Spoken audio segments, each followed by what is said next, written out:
La parodontolyse a atteint des proportions épidémiques sur toute la Terre. C'est une maladie qui est très présente, la maladie du siècle, je pense.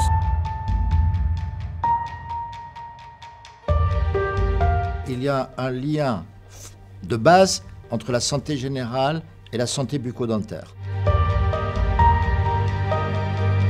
Le grand drame et le paradoxe, c'est qu'on préfère laisser pourrir une situation.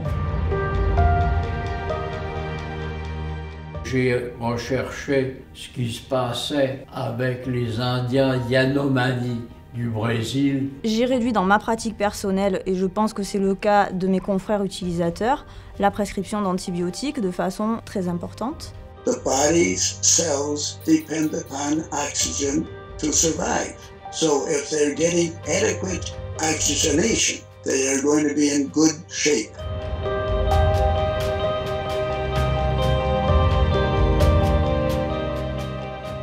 Ça a été un peu une révolution pour nous en Italie.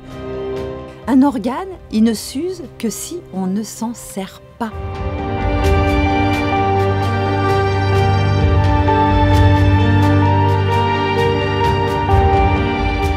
C'est un peu le même principe, on va envoyer des photons, de la lumière, et cette lumière pénétrante va aider l'organisme à cicatriser. C'est le patient qui va se retrouver dans de bonnes conditions de cicatrisation. J'ai moi-même fait ma thèse à l'époque, quand j'étais étudiant, sur les pygmées. Et mon sujet de thèse était l'abrasion dentaire chez les pygmées. On n'a jamais vu une dent d'homme de Cro-Magnon carriée. La carie, c'est arrivé avec la civilisation du sucre, du cuit, du blé et de tous les aliments mous. Je pense qu'il existe un profond changement dans notre alimentation. Nous avons tendance à manger des aliments de plus en plus mous, de moins solliciter nos dents. C'est vraiment la maladie du siècle. D'abord parce qu'avant, on l'ignorait, on ne s'en préoccupait pas.